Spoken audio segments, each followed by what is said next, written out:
Daniel, nous allons revenir dans cette revue de la presse sur les tractations, bien sûr, politiques en vue de la formation de la coalition.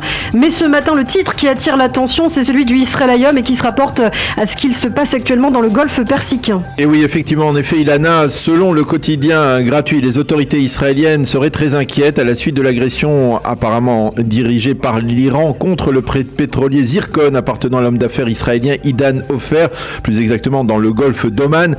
Côté israélien, on considère cela comme une véritable agression contre l'État d'Israël et l'on estime que cette agression laisserait présager d'une menace contre les supporters de football israéliens qui ont prévu de se rendre au Qatar durant la Coupe du Monde qui débute ce dimanche. Yoav Limor, le spécialiste sécuritaire du Israël Hayom, va même plus loin. Il indique dans son analyse que Téhéran se sent renforcé par sa nouvelle alliance avec Moscou et fait montre d'un trop-plein d'assurance, surtout face à l'actuelle faiblesse des États-Unis. Et selon Yoav Limor, cette constellation aurait de quoi préoccuper les Israéliens qui n'ont pas d'autre choix que, on le sait, de poursuivre la confrontation directe avec les Iraniens. À Jérusalem, on avance même que l'objectif de l'agression iranienne contre le cargo d'Idan Ofer serait de faire oublier l'échec de l'agression contre un autre homme d'affaires israélien cette semaine en Géorgie. Il s'agit d'Itzik Moshe, un dossier qui, on le voit, nous conduit à travers le monde vers le golfe Persique, le golfe d'Oman et de là vers l'Europe et la Géorgie. Et puis comme promis ce matin, bien sûr, on revient sur les efforts de Benyamin Netanyahou pour former sa coalition gouvernementale. Oui, et dans ce dossier, c'est la manchette du Yediot Aharonot qui est la plus intéressante. Ce matin, elle se fait l'écho d'une tentative du futur Premier ministre de semer la zizanie entre Itamar Ben-Gvir et Bezalel Smotrich, les deux dirigeants du parti sioniste religieux. En effet, face à l'intransigeance prononcée de Bezalel Smotrich, qui réclame, on le sait, soit le trésor, soit la défense nationale, Netanyahou semble être en passe de conclure un accord avec Itamar Ben-Gvir. Le Yediot Aharonot appelle cela le plan de séparation de Binyamin Netanyahou. L'objectif de Netanyahou serait de rompre l'alliance entre les deux compères sionistes religieux.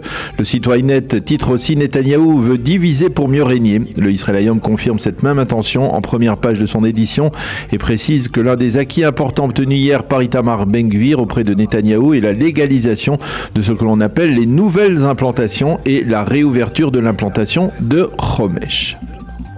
Et pour illustrer ces manœuvres politiques, une caricature en page 3 du Yediot résume parfaitement la tension entre Benyamin Netanyahou et Bezalel Smotrich. Oui, on y voit le futur Premier ministre en train de donner la soupe au bébé Bezalel Smotrich en lui disant « Si tu ne manges pas, c'est Benny Gantz qui viendra ». Et Smotrich lui rétorquait « Menteur, fils de menteur ». Il s'agit là de la célèbre insulte que Smotrich avait lancée il y a quelques mois de cela envers Binyamin Netanyahou dans un célèbre enregistrement. Et il s'agit là donc d'une allusion très claire à l'hypothèse avancée hier d'une arrivée de Benny Gantz, soit seul, soit avec son parti, dans la prochaine coalition gouvernementale avec à la clé pour Gantz le portefeuille de la défense. Et dans la page éditoriale du Yediot Aharonot, Arielai Ringel-Hoffman écrit que le ministère de la Défense est bien trop grand et important pour une pointure telle que Bezalel Smotrich, qui ferait mieux de revenir au transport, ministère où de la vie générale il avait excellé.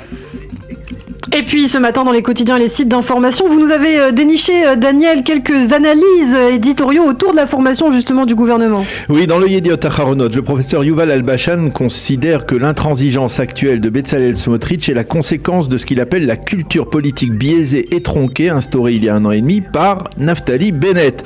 Smotrich se dit que si Bennett a pu devenir Premier ministre avec seulement 6 députés, eh bien lui-même, Smotrich, qui est à la tête d'un parti de 14 députés, peut bien obtenir le ministère de la Défense. Le professeur Albashan appelle cela la culture de l'exit rapide, si chère au monde du high-tech israélien dont est issu Naftali Bennett. Avi Sakharov, qui connaît par cœur le dossier palestinien et qui est aussi au passage le créateur de la célèbre série télévisée Fauda avec Lior Raz, considère ce matin que le tandem sioniste religieux Smotrich-Ben-Gvir a tort de considérer Mahmoud Abbas comme un ennemi.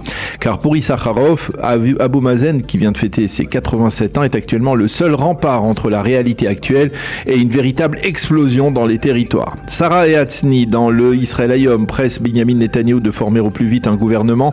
Elle considère que plus le temps passe, plus les pressions iront en grandissant sur le futur Premier ministre et que pendant ce temps, Abou Mazen se lance dans un blitz international anti-israélien. À propos du refus des Américains de voir Smotrich à la défense nationale, Amir Oren dans le Haaretz confirme que l'argent américain achète aussi l'identité du prochain ministre israélien de la Défense.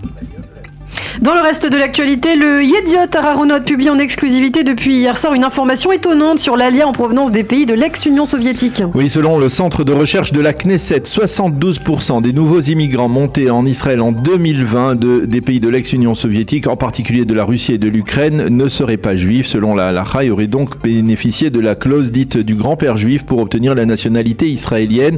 C'est cette clause qui stipule que toute personne qui compte au moins un grand-père, un ascendant juif à la 3e génération peut bénéficier de la droite du retour et devenir israélien, à défaut d'être reconnu comme juif par le grand rabbinat d'Israël. Le site Ynet rappelle que dans les années 90, au début de l'aliyah massive de l'ex-Union soviétique, eh bien, le nombre de Olim bénéficiant de cette clause était de 7%, donc particulièrement faible à l'époque. Et puis enfin, le Israélium revient sur l'annonce par Donald Trump de sa candidature à la présidence des États-Unis en 2024. Oui, et le quotidien gratuit détaille sur une double page les chances et les risques autour de cette candidature. Il insiste sur le fait que Trump n'est plus un outsider séduisant, ni même l'espoir des Américains, mais un ancien président qui est en prise avec les enquêtes de la justice américaine et qui a été aussi passablement affaibli par les résultats des dernières élections de mi-mandat. Si cela ne suffisait pas, au sein du parti républicain, Trump va devoir se confronter avec la nouvelle star Ron DeSantis.